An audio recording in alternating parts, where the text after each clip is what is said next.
એજ્યુકેશનના અક્ષરો કેટલા? એજ્યુકેશનનો સ્પેલિંગ ખબર છે ને આપણને? હે, કેટલા અક્ષરો થાય? EDUCATION કેટલા અક્ષરો થયા? 9 થયા ને? તો આ 9 અક્ષર ઉપર હું તમને થોડીક વાત કરીશ કે એક એક અક્ષર જે છે એ તમને શું શીખવે છે. હલો, અત્યારે આપણે બધા વોટ્સઅપના જમાનામાં જીવીએ છીએ. જો કાલે નક્કી થાય કે હવે બધાના મોબાઈલ કોઈ પણ પ્રકારની સર્વિસ આપવામાં આવશે નહીં, એ તમારા ડબલા થઈ ગયા, તો કાલે સાલું જીવવું કેમ? જીવાય? અઘરું પડી જાય. અરે તમે વિચાર કરો, હમણાં જ એક સર્વે આવ્યો છે કે અત્યારે યંગ બ્લડ જે છે એ 24 કલાકમાંથી 12 કલાક એ મોબાઈલ ઉપર કાઢે છે. કેટલી ખરાબ પરિસ્થિતિ છે. આ યંત્ર સામે જોઈને છેવટે શું કરીએ છીએ આપણે? મગજ તો બગાડીએ, આંખોય બગાડીએ છીએ. અત્યારે તમે વિચાર કરો કે 100 બાળકે તમને 20 થી 25 બાળકોએ ચશ્માવાળા જોવા મળશે. બીજાએ ટેસ્ટ નહીં કરાયો એટલે ચાલશે, બાકી 40-50 બાળકો અત્યારે ચશ્માવાળા જોવા મળે. આંખોને આપણે નબળી બનાવી રહ્યા છે. આ શિક્ષણ જે મળે છે ને, રેડીમેડ શિક્ષણ, એ આપણા માટે બિલકુલ લાયક નથી. આજથી નક્કી કરજો કે હું કદાચ મોબાઈલ મને આપ્યો હશે માતા પિતાએ, તો એનો ઉપયોગ કેટલો કરીશ? તમારામાંથી કેટલા પાસે મોબાઈલ છે વિદ્યાર્થીઓમાં? હાથ ઊંચો કરો, વાંધો નહીં, શરમાતા નહીં. વિદ્યાર્થીઓમાં મને ખબર છે કેટલા જણ જોડશે. હમણાં જ જઈને, નહીં તો કઈ હિતેશભાઈને ખિસ્સા તપાસો. હા, ચિંતા ના કરો, મોબાઈલ રાખો, મને વાંધો નથી. એ એક કોમ્યુનિકેશન માટેનું એક અગત્યનું આપણી પાસે સાધન છે. મારે અત્યારે હું અહીં બેઠો છું ને મારો કોન્ટેક કરવો હશે તો પહેલાંના જમાનામાં મોબાઈલ કરતાં ટેલિફોન હતા, પણ ટેલિફોનની કેટલીક મર્યાદાઓ હતી. હવે શું થયું, જ્યાં બેઠા ત્યાં તમે એની, હમણાં જ તમને કહું, હું બેઠો તો ને એક ફોન આવ્યો. શેનો હતો ફોન? તો કે અત્યારે SY અને FY BAનું રિઝલ્ટ ડિક્લેર કરવાનું છે, તો એને મારી માન્યતા વગર ડિક્લેર ના થાય. હવે અહીંયા હું બેઠો, પાછો જવું ત્યારે થાય. તો હમણાં જ મેં મોબાઈલ ઉપર કહી દીધું કે યુ ગો થ્રુ, તમે આગળ વધી જાઓ. ખ્યાલ આવ્યો? એટલે એ કામ કરવા માટે એ સાધનોની જરૂર છે. યંત્રોનો ઉપયોગ કરવા માટે ગાંધીજીએ પણ એમ કહ્યું હતું કે હું યંત્રોનો વિરોધી નથી, પણ યંત્રોનો ઉપયોગ ક્યાં સુધી કરો કે જ્યાં માણસ ના કરી શકતો હોય ત્યાં યંત્રોનો ઉપયોગ થાય. ખ્યાલ? પણ આપણે જો કરી શકતા હોઈએ, નહીં તો કલ્પના, આજની પરિસ્થિતિમાં હું જોઉં છું, દરરોજ આપણા ન્યૂઝ જો વાંચતા હોઈએ તો તમને ખ્યાલ આવશે કે 12, 15, 18 વર્ષના દીકરાને એટેક આવે છે. એને શું જીવનમાં કરી નાખ્યું? હૃદય તો બધાને કુદરતે સરખા આપ્યા, પણ આ 12, 15, 18 વર્ષની ઉંમરે એટેક આવવા એ આપણી જીવનશૈલીમાં ક્યાંક ને ક્યાંક મુશ્કેલી છે. કાં આપણે શારીરિક રીતે શ્રમ નથી કરતા, શારીરિક રમતો નથી રમતા. જે અત્યારે અમે, યાદ છે, અમે હમણાં જ 2 દિવસ પહેલાં ચર્ચા કરતા હતા કે આપણે કેવી રમતો રમતા, એમ કે ઘેડી દડો હાથ પડે, માર સટોડિયું, હે, સંતાઈ જવાનું, કેટલું દોડતા, કેટલા સ્ટેપ થતા. આજે એ છોકરાને કહ્યું તો હાંફી જાય 4 સ્ટેપ ભરે પછી. આ પરિસ્થિતિ કેમ થઈ? બાળકને પહેલાં પકડીને અંદર લઈ આવવું પડતું. હાથ પડે, મને યાદ છે કે અમારા મા બાપ હોધવા આવવા કે ભાઈ આવા છોકરા ક્યાં ફરે છે એમ. કોકના ઘરમાં બેઠા હોય, કોકની વાડીઓમાં રખડતા હોય. હે, તમે વિચાર કરો કે ઝાડ ઉપર ચડવું ને એટલે એકદમ સરળ હતું, વાંદરા કરતાં ઝડપથી ચડી જતા. વાંદરાને ચડતા વાર લાગે, ડાળીઓથી ઝાડ ઉપર ચડાતું. આજે એ તાકાત તમારી ગઈ ક્યાં? તમારી એનર્જી ક્યાં ગઈ? આ એજ્યુકેશનનો પહેલો અક્ષર ઈ જે છે એ એનર્જી સાથે છે. શિક્ષણ તમને એનર્જી આપે છે. એનર્જી કેવી હોવી જોઈએ? તમારી બધાની અંદર એનર્જી છે. ઘણીવાર એમ કહીએ કે આજે 4 વાગે ઉઠવાનું છે, શિબિરમાં ઉઠાડો ને પહેલાં હિતેશભાઈ, ઉઠાડો છો ને 5 વાગે, 5 વાગે ઉઠાડો. અમે હમણાં રાષ્ટ્રકથા શિબિરમાં જઈએ એટલે હું મારી દર વખતે સ્વામી ધર્મબંધુજીને ત્યાં કોલેજમાંથી 500 છોકરાઓને લઈ જાઉં. એટલે છોકરાઓ પહેલો પ્રશ્ન આ કરે, સાહેબ અમારે ઉઠવાનું કેટલા વાગે? મેં કહ્યું તમારે 4 વાગે તો ઉઠી જવું પડે. સાહેબ રહેવા દો ને, મારથી નહીં અવાય એમ, ઉઠવાના માને નહીં આવવાનું એમ. આ માનસિકતા અત્યારે ઘણી વખત આપણે જે વેકેશન છે મમ્મી સુવા દો ને 10 વાગ્યા સુધી એમ, હે છે ને? કેટલા 10 વાગે ઉઠે તમારામાંથી? એકે હાથ ઊંચો નહીં કરે. ને હમણાં એમ કહીશ કે કેટલા 4 વાગ્યા પહેલાં ઉઠે છે તો એકે હાથ ઊંચો નહીં થાય. કહેવાનો અર્થ એ છે કે તમારી એનર્જીને તમારે એજ્યુકેશન દ્વારા ઓળખવાની છે. અને એ એનર્જીનું ઉત્તમ ઉદાહરણ કોણ હલાવ્યું? તો આજે વોરેન બફેટ, તમે નામ સાંભળ્યું છે વોરેન બફેટનું? હે, વોરેન બફેટ જે છે આજે એની ઉંમર 94 વર્ષની છે. કેટલી? 94. 94 વર્ષની ઉંમરે એ પોતાની જે કંપની છે એનો માલિક છે, કે જે એને કહેવાય કે CEO છે. 94 વર્ષની ઉંમરે. હમણાં એણે પોતાની કંપનીની સામાન્ય બધા શેર હોલ્ડરની મિટિંગ બોલાવીને કહ્યું કે હવે મારી ઉંમર થઈ ગઈ છે, તમારે બધાએ મને આમાંથી રજા આપવી જોઈએ અને બીજાને મૂકવો જોઈએ.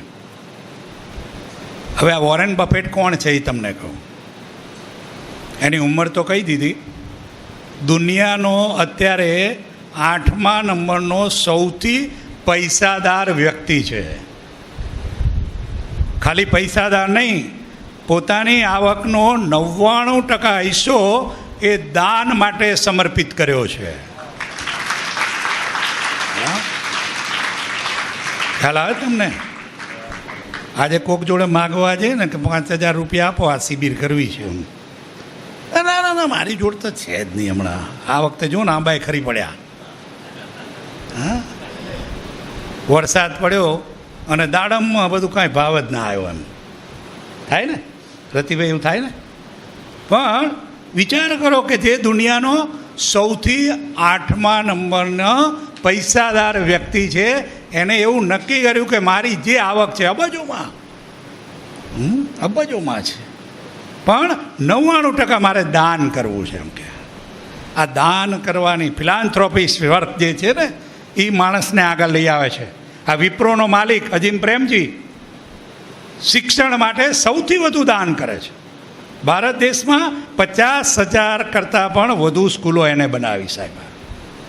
અજીમ પ્રેમજી, એનર્જી, તમે વિચાર કરો, ઉંમર છે એની, પણ એ કહે છે કે નહીં. નારાયણ મૂર્તિનું નામ સાંભળ્યું ને? હા, માઇક્રોસોફ્ટનો માલિક, ઇન્ફોસિસનો માલિક. એ નારાયણ મૂર્તિ જે છે એ આજે પણ એમ કહે છે કે મારી જે આવક છે, સુધા મૂર્તિનું નામ તો તમે બધાએ સાંભળ્યું છે, કારણ કે યુટ્યુબ ચેનલ ઉપર એને જુઓ છો, સરસ ટૂંકી વાર્તાઓ કે, અને એમાં બધામાં તમને કાંઈક ને કાંઈક બુદ્ધપાઠ આપે છે. આ નારાયણ મૂર્તિ એ પણ એમ કહે છે કે દેશ અને દુનિયાની અંદર જો લોકોને આપણે સારા કામ કરવા હશે તો દરેકની અંદર એનર્જીની ખૂબ જરૂર છે. એની ઓફિસમાં એ ખુરશી પણ પસંદ કરે ને તો એ લેવલની પસંદ કરે કે જેમાં વ્યક્તિને આળસ ના થાય. એને ખબર છે કે 8 કલાક એને બેસીને કામ કરવાનું છે, પણ એની સ્ટ્રક્ચર કેવું હોવું જોઈએ એ પોતે નક્કી કરે છે. આજે પણ ખુરશીની ડિઝાઇન એ પોતે નક્કી કરે કે મારો જે કર્મચારી છે જ્યારે બેસે તો એ બેસવામાં એને સહેજ પણ આળસ ના આવવું જોઈએ. આટલું વ્યક્તિગત ધ્યાન રાખીને એક એનર્જીનું કામ જે છે એ આજે વોરેન બફેટ જોડેથી શીખવા જેવું છે, કે જેને 94 વર્ષ પછી ના પાડી કે હવે તમે મને રજા આપો, ત્યારે એ કંપનીના બધા જ સભાસદોએ ભેગા થઈને કહ્યું કે અમે તમને હજી પણ રજા આપવાના નથી. આવા 94 વર્ષની ઉંમરે પણ જે એનર્જી છે એ એનર્જી આજે આપણા બધામાં ઘણા જોજો તમે બેસતા હશે ને, અહીંયા બેઠા હશે આમ, તો કેટલાક થોડીક વાર થશે ને એટલે આ પગ હલાવશે, ઘડીક વાર આમ હલાવશે. આપણે કોન્સન્ટ્રેટ જે છે ને એ પણ કરી નથી શકતા. આમાં તમારો વાંક નથી હો. સમગ્ર સમાજની અંદર અને દેશની અંદર દરેક વિદ્યાર્થીનો આ એક બહુ મોટો પ્રશ્ન છે કે પોતાની અંદર રહેલી ધીરજ જે છે એ પોતે જાળવી શકતો નથી. ક્લાસરૂમની અંદર એવું થાય, ક્લાસરૂમમાં બેઠા હોય ને વિદ્યાર્થી અને અહીંયા ભણાવતા હોય ત્યારે એ કહે કે સાહેબ હવે થાકી ગયા. એમ કે શિક્ષણ મેળવવામાં થકાય જ નહીં. અહીંયા તમને 5-6 કલાક બેસાડ્યા છે તો એ તમને કંઈક ભાથું આપીને જવાનો. અને બીજું હંમેશા યાદ રાખજો, આ શિબિરમાં તમે આવ્યા છો ને તો હું જે જોઈ રહ્યો છું કે તમારી પાસે કોઈ પાસે લખવા માટેની નોટ ને પેન નથી. ગઈકાલે બપોરે શેનું શાક ખાધું હતું ને એ અત્યારે હું પૂછું તો એ તમારે વિચારવું પડશે. હેલો, આપણે એમ માનીએ છીએ કે આપણને યાદ રહી જાય છે, યાદ નથી રહેતું. તમારે આવી શિબિરની અંદર હંમેશા જ્યારે તમે અહીંયા બેસો ત્યારે તમારી જોડે પેન અને નોટ, ડાયરી, કોઈ પણ વસ્તુ હોવી જ જોઈએ.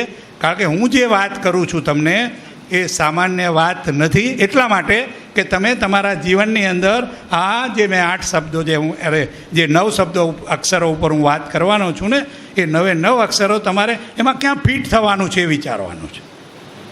ક્યાં તમે આ એક જે 9 અક્ષરો જે છે એજ્યુકેશનના એમાં તમે કયા જગ્યાએ ફિટ થાવ છો અને ભવિષ્યમાં તમે જે ભણશો એમાં મારે કોને ધ્યાનમાં રાખીને ભણવાનું છે એ તમારી અંદર આજથી નક્કી કરવાનું છે. જો મારા શ્રી જો તમે સંતને પણ લખી રહ્યા છે. તમારે પણ આ ધ્યાન રાખવાનું છે. હંમેશા વિદ્યાનો અર્થી હોય ને એ પોતાની પાસે નોટ અને પેન એ હંમેશા રાખે. અને આજે પણ મારી એક ટેવ છે, તમને કહું કે હું ગમે ત્યાં મિટિંગમાં જાઉં ત્યાં તો મારી પાસે આજે પણ ભલે વાઇસ ચાન્સેલર હોઉં પણ નોટ અને પેન જોડે હોય. જે કોઈ મુદ્દાની વાત થતી હોય એ લખી રાખું. બીજું મારો કોઈ પણ અધ્યાપક મને મળવા આવે તો એ પણ નક્કી છે કે એની પાસે ડાયરી અને પેન કમ્પલસરી હોવી જોઈએ. હું જે મુદ્દો વાત કરું એ તમારે લખવાનું છે. આ એક ટેવ, આ શું ટેવ છે તમારે પણ આ કેટલાક મુદ્દાઓ. જો હમણાં જ એક હાર્વર્ડમાં અભ્યાસ થયો છે, હાર્વર્ડ યુનિવર્સિટીનો એક અભ્યાસ હિતેશભાઈ બહુ અગત્યનો થયો કે જે વિદ્યાર્થીઓ હાર્વર્ડ યુનિવર્સિટીમાં દુનિયાના શ્રેષ્ઠ વિદ્યાર્થીઓ ભણવા આવે છે, દુનિયાના શ્રેષ્ઠ વિદ્યાર્થીઓ એ હાર્વર્ડમાં ભણવા આવે છે, એમાં એવું કહ્યું કે જે વિદ્યાર્થીઓએ Day 1 પ્રવેશના Day 1 એની ડાયરી ઉપર લખી રાખ્યું હતું કે હું શું બનવા માટે અહીંયા આવ્યો. એ 10 વર્ષ પછી એમને જ્યારે જોયું ત્યારે બધામાં 90% લોકો એ કક્ષાએ પહોંચી શક્યા હતા. જે લખીએ છીએ ને એ આપણને સતત યાદ કરાવે છે કે આજની આ શિબિરમાં આ તારીખે મેં આ લખ્યું હતું, એ બનવા માટે મેં અત્યારે શું પ્રયત્ન કર્યા. જીવનનો રોડ મેપ જે છે ને એ નક્કી કરવા માટેની આ શિબિર છે. કેટલું રહેવાનું હતું, શું રહેવાનું હતું, શું જમવાનું હતું એ ભૂલી જાઓ. શું મેળવવાનું હતું ને એ હંમેશા યાદ રાખજો. અને એટલે જ એનર્જી તમારી જે છે એ સૌથી અગત્યની છે. અને એ એનર્જી ટકાવી રાખવા માટે તમારે સતત પ્રયત્નશીલ રહેવાનું છે. કે જેવું 94 વર્ષની ઉંમરે આજે પણ વોરેન બફેટ એ આજે એમ કહી શકાય કે પોતાની એનર્જી ટકાવી રાખી છે. બીજો અક્ષર જે છે એ ડી એ ડિસિપ્લિનનો છે. શિક્ષણ તમને શું શીખવે છે? ડિસિપ્લિન શીખવે છે. અહીંયા ડિસિપ્લિન, શું કરવું, કઈ રીતે કરવું, કેવું કરવું, કેટલું કરવું. હા, ઘણી વખત અત્યારે હું જોઉં ઘણા ઘરોમાં જઈએ આપણે, આપણી ચર્ચાઓ ચાલતી હોય વડીલોની, અને સમજદાર વિદ્યાર્થી હોય, 9મા 10મામાં ભણતો હોય, શિક્ષણની જ ચર્ચા ચાલતી હોય તો એનું ધ્યાન ક્યાં હોય? કાં તો ટીવીમાં હોય ને ક્યાં મોબાઈલમાં હોય. જે એમ કહેવાય કે આપણા માટેના રેહાણ કેન્દ્રો હતા, રેહાણ કેન્દ્ર હતા, જ્યાં રેહાણ થતી હતી. રેહાણનો અર્થ જ જોડવું, જોડવું, મેળાવડો થવો, એકબીજાને વિચારોથી જોડવું. એ રિયાણ કેન્દ્રો જે હતા એ હવે ઘરમાં બંધ થયા. એવું જ આજનું એક બિરલા ફેમિલી. તમને અંબાણીના ઘરમાં ઝઘડા જોવા મળશે, ખ્યાલ?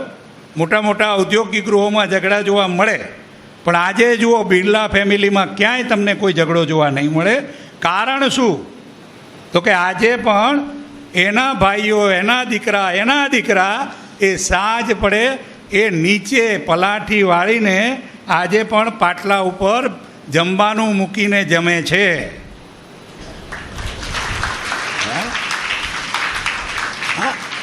અગત્યનું છે. આપણે તો અહીંયા તારા બાપુજી આવશે એ પહેલાં જમીન તું જતો રહે. શું થાય કે તારા માટે ફાસ્ટ ફૂડ બનાવ્યું છે, તારા બાપુજી આવશે તો કહેશે ખીચડી કેમ નથી બનાવી? દીકરાને બાપથી હંતાડવાનો, બાપને દીકરાથી હંતાડવાનો. સાહેબ શું થશે? આ ફાસ્ટ ફૂડ જે છે ને એને તો આપણી જિંદગી ખરાબ કરી નાખી. જે આપણો ખોરાક જ નહોતો. તાજા રોટલાને વાસી રોટલો બનાવીને ઉપર શાક સમારીને ખાવું, એને આપણે નવું નામ આપ્યું પીઝો. છે તો શું મેદો? ઘરમાં જે ડિસિપ્લિન હોવું જોઈએ, બાળકોને જે જમવાનું આપવું જોઈએ, બાળકોને જે જમવાનું આપીએ છીએ એમાં જે વિટામિન્સ છે, મિનરલ્સ જે છે એને ધ્યાનમાં રાખીને આ બાળકનું જે એમ કહેવાય ને બંધારણ જે છે, આજે જ આ દીકરીઓ કે દીકરાઓના ટેસ્ટ કરાવો, કંઈક ને કંઈક ખામી આવશે સાહેબ. કેટલાકમાં લોહીની ખામી હશે, કેટલાકમાં B12ની ખામી હશે, કેટલાકમાં D3ની ખામી હશે. અરે તાપમાં રમો, કસાયની ઉણપ નહીં આવે. ડૉક્ટર કે સવારમાં 11 થી 12 તાપમાં બેસજો, D3 મળી જશે. ત્યારે આપણે બેસવા જઈએ, તાપમાં બેસવા જવું પડશે. હવે દવાઓ ખાઈને આ શરીરને ટકાવી રાખીએ. આપણા બાપ દાદાઓનો અભ્યાસ કરો, આપણો ઇતિહાસ જુઓ તમે, કેટલું ડિસિપ્લિન હતું. ઉઠવાનું એટલે એ જ ટાઈમે ઉઠવાનું, ખેતરમાં જવાનું એટલે એ જ ટાઈમે, બપોરનો જે ભાથું આવે એ જ ટાઈમે જમાતું હતું. ભાથામાં નક્કી જ હતું, રોટલો ને ગોળ, ઘી અને જોડે ડુંગળીનો જે છે કહેવાય ને તોડીને ખાવાની. એ ખોરાક ઉપર આપણા આજે પણ હું જોઉં કે 100 વર્ષ ઉપરના આપણા મા બાપો જીવી રહ્યા છે. એમની પાસે જે ડિસિપ્લિન હતું, આ ડિસિપ્લિન આપણે જરૂર છે ઊભું કરવાની. કે હું નહીં ખાઉં, આજથી નક્કી કરો કે હું ફાસ્ટ ફૂડ નહીં ખાઉં. તમને જાણીને નવાઈ લાગશે કે જે પેક ફૂડ તમે જે અત્યારે પડીકા 5 રૂપિયાને 10 વાળા ખાઓ છો ને, એમાં 2 ગેસ બહુ સૌથી ખરાબ છે. એક પામોલિન અને બીજો નાઇટ્રોજન. આ 2 તમારા શરીરને ખલાસ કરી નાખે. જો બાળક જન્મે ને તે દિવસથી એને નક્કી કરો કે આજથી હું એને પડીકા ખવડાવીશ, 15 વર્ષે એ બાળક તમારી પાસે નહીં હોય. ગયું. પામોલિન જે છે એ નોન એડિબલ ઓઇલ છે. સૌથી વધારે પામોલિનનું પ્રોડક્શન એ મલેશિયા અને અમેરિકામાં થાય છે, અને 2 દેશો પામોલિનનો ઉપયોગ નથી કરતા. અને આપણે કોઈ પણ તમે પેક જોઈ લેજો, એમાં જોજો પાછળ શેમાં તળાયેલું છે? Palm oil. પામ ઓઇલ જે છે એ નળીઓને સૌથી વધુ બ્લોક કરે છે. એટલે આજથી તમે જો ખાતા હો તો ખાવાનું બંધ કરી દેજો. આપણું દેશી જે ખોરાક છે, તમે ઇન્ટરનેશનલ જે કહેવાય કે ઇન્ટરનેશનલ મેડિકલ એસોસિએશન જે છે એના અભ્યાસો એવું બતાવે છે કે શ્રેષ્ઠ ખોરાક જે છે એ આપણા બાપ દાદાઓએ જે શોધ્યો હતો કે બાજરીનો રોટલો, ગોળ, ઘી, ખીચડી, ચા, ખ્યાલ આવ્યો? ઘી ગાયનું, એ ઉત્તમ ખોરાક હતો આપણો. આજે શરીર તો આપણે ગુમાયા, અને સૌથી વધુ પૈસા એ આપણે ડૉક્ટરોને આપવાની શરૂઆત કરી દીધી સાહેબ. આજે 40-50 વર્ષની ઉંમરનાને પૂછો તો કહે છે કે મારું 2 ઓપરેશન થઈ ગયા, કોકના 3 ઓપરેશન થઈ ગયા. આ ઓપરેશન કરાવીને આપણે પૈસા કમાવીને આપીએ છીએ કોને? કારણ કે આપણે આપણા જીવનમાં ડિસિપ્લિન જે હોવું જોઈએ એ ગુમાવી દીધું છે. આ એક ડિસિપ્લિનનું એક ઉત્તમ ઉદાહરણ તમને આપું કે રિઝર્વ બેંક ઓફ ઇન્ડિયાના એક વખતના ગવર્નર હતા કે જેની નોટો ઉપર સાઈ આવતી હતી, એ IG પટેલ રિઝર્વ બેંકના ગવર્નર હતા અને લંડન સ્કૂલ ઓફ ઇકોનોમિક્સના જે ડાયરેક્ટર હતા. ડાયરેક્ટર બનવું ને એ સામાન્ય કક્ષા નથી. અને he was the first Asian, પહેલાં એવા એશિયન વ્યક્તિ હતા કે who was a director of the London school of economics. એ લંડન સ્કૂલ ઓફ ઇકોનોમિક્સના જે ડાયરેક્ટર હતા એને એક વખત 1998ની અંદર તે વખતના તત્કાલીન આપણા મુખ્યમંત્રી જે હતા એ શંકરસિંહ વાઘેલાએ એમને બોલાવ્યા કે તમે અર્થશાસ્ત્રના આટલા મોટા માણસ છો. શંકરસિંહ વાઘેલા પણ અર્થશાસ્ત્રના, એ પણ અર્થશાસ્ત્રના આઈજી પટેલ. એટલે એક પ્રોગ્રામમાં મળી ગયા અને એમને કહ્યું, સમજો તમે, એમને એમ કહ્યું કે તમે અર્થશાસ્ત્રના છો, દુનિયાની અંદર તમે ખ્યાતનામ છો, તો આપણે ગુજરાત રાજ્યને આર્થિક રીતે વિકાસ કરવા માટે તમારા વિચારોની અમને જરૂર છે. ત્યારે એ આઈજી પટેલે એમ કહ્યું કે નો ડાઉટ, તમે તો આજે ગુજરાતના મુખ્યમંત્રી છો, તમે મને સમય આપો, એ સમયે હું તમને મળવા આવીશ, પણ મારી શરત એ હશે કે તમે જ્યારે મને બોલાવો એ સમયે તમારી મિટિંગ માટેનો જેટલો સમય હશે એટલો સમય હું તમારી સાથે બેસીશ, એનાથી 1 મિનિટ વધુ નહીં લઉં અને 1 મિનિટ ઓછી નહીં લઉં, પણ એ સમયે આપણા બે સિવાય તમારે જેને જરૂર હોય એને બોલાવી રાખજો, પણ એ સમય ફિક્સ હશે. એટલે સીએમ હાઉસમાંથી ટાઈમ ગયો કે આ તારીખે 1 તારીખે 11 વાગે તમે આવી જજો. તમે અહીંયા મને ટાઈમ આપ્યો તો 10:30 તમે આવી જજો. એટલે 10:30 મારે રતિભાઈએ પ્રશ્ન કર્યો, સાહેબ ક્યાં છો? મેં ઘડિયાળમાં જોયું, હજી 5 મિનિટની વાર છે. મેં કહું 2 મિનિટમાં ત્યાં પહોંચું છું. સમયનું પાલન એ તમને સૌથી અગત્યનું, તમારા માટે સૌથી અગત્યનું બનશે. કે 1 મિનિટ પણ મોડું પડવું ને તમારા જીવનને ઘણું બધું નુકસાન કરી નાખતું હોય. આપણે રેલવે સ્ટેશને જઈએ ને એમ કહીએ કે 5 મિનિટ મોડા જઈશું, શું ફેરશે? ટ્રેન તમારી રાહ જોશે. સમયની કિંમત શું હોવી જોઈએ ને એ વખતે આપણને ખ્યાલ આવે કે 2 મિનિટ મોડા આવ્યા ને ટ્રેને જાય, છેલ્લો ડબ્બો દેખાય છે. એ વખતે આપણી રાહ નથી જોતી. અહીંયા પણ ડિસિપ્લિનમાં આઈજી પટેલે કહ્યું કે હું 11 વાગે શાર્પ ત્યાં હાજર રહીશ. આ દિવસે તમારે મને ટાઈમ આપ્યો છે, આપણે ચર્ચાઓ કરીશું. આ તો મુખ્યમંત્રી, એની બહાર આપણે બધા જાણીએ છીએ કે અંગત મદદનીશો 4-5 બેઠા હોય, એટલે એમને બહાર બધાને કહ્યું ના હોય, એક જ જણને કહ્યું હોય કે આઈજી પટેલ આવવાના છે, એટલે એમના માટેનો આ ટાઈમ છે, તમે એને અંદર મોકલી દેજો એમ. હવે આ વ્યક્તિ સામાન્ય નહોતા, આઈજી પટેલ મુખ્યમંત્રી હતા શંકરસિંહ વાઘેલા. પણ જુઓ તમે, આ એક જીવનમાં સમજવા જેવો બહુ મોટો ઉપદેશ છે કે તમે જ્યારે કોઈને ટાઈમ આપો ને તો શું સાચવવાનું. એ આઈજી પટેલ શાર્પ 11 વાગે એમની ઓફિસમાં ત્યાં પહોંચી ગયા. ઘડિયાળ મેળવી લેવાનો. અમારા HM પટેલ એવા જ હતા, ખ્યાલ, જેની સાથે અમે કામ કર્યું. એ માણસે કહ્યું હોય કે 2 વાગે આપણે મળીએ છીએ, જો તમે 2 ને 2 મિનિટે જાઓ ને તો કે sorry, your time is over. ના ચાલે. આ આઈજી પટેલ જ્યારે 11 વાગે ત્યાં પહોંચ્યા અને એના 12 PSને બેઠેલા, એને કહ્યું કે અંદર તમારા સાહેબને કહો આઈજી આવ્યા છે. એ પોતે હંમેશા કોઈથી આઈજી પટેલ નહોતા કહેતા, આઈજી જ. એટલે પેલા એ અંદર કહ્યું, હા સાહેબ બેસો, એમ કે હું અંદર વાત કરું છું. અંદર એમને જ મળવા માટે મુખ્યમંત્રીએ એમના જે સચિવો હતા એને બોલાવી રાખ્યા, પણ 12 PSને ખબર નહીં.